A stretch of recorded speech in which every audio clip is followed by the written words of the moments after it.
Joining us now, Mike Ryan with U.S. Global Wealth Management. What is with this sell-off? Because we're now down 1,500 points in 1.5 days' worth of trading. Is it the economy? What is it? Well, first of all, let's start with I think it's exaggerated, and I think it's an overreaction to a couple of things. One is the ongoing issue about China and the U.S. There had been some hope over the weekend that we would see some resolution, but this is a long game. It's not going to be done over a weekend. Look, the market's reacting to the arrest of the Chinese executive working for Huawei on the same day as President Trump sat down to dinner with Xi Jinping.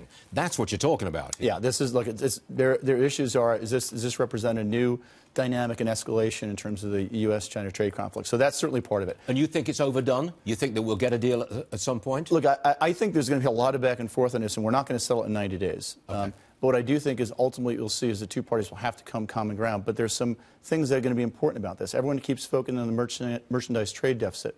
I'd say there are other issues here. It's the issues that were raised by the U.S. Trade Representative 301 investigation report.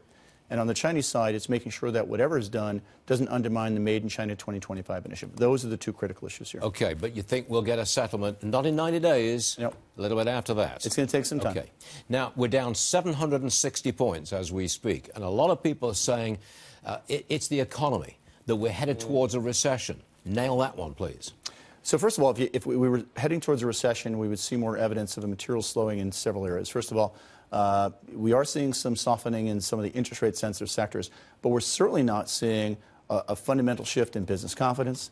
We're certainly not seeing a fundamental shift in terms of consumer spending or consumer confidence. And also importantly, we're not seeing the kind of issues where you see in the banking system where they're beginning to pull back credit. So all the things that we look at in terms of the indicators of the health and strength of an economy remain intact. We don't see anything that says the economy is rolling over. We are perhaps coming off the boil a bit, which is perhaps some good news, because this is one of the things that can temper the Fed's approach towards raising rates. The rate of growth is slowing down, but that doesn't mean to say we slow to zero and head to recession. That's your point of view. My point of view is that we are coming into a period where growth is slowing, it's moderating, but the whole notion about we're now imminently heading for recession, we don't envision a recession for 2019. We just don't see the imbalances and excesses that normally mark the end of the business cycle. All right. Thank you very much indeed, sir.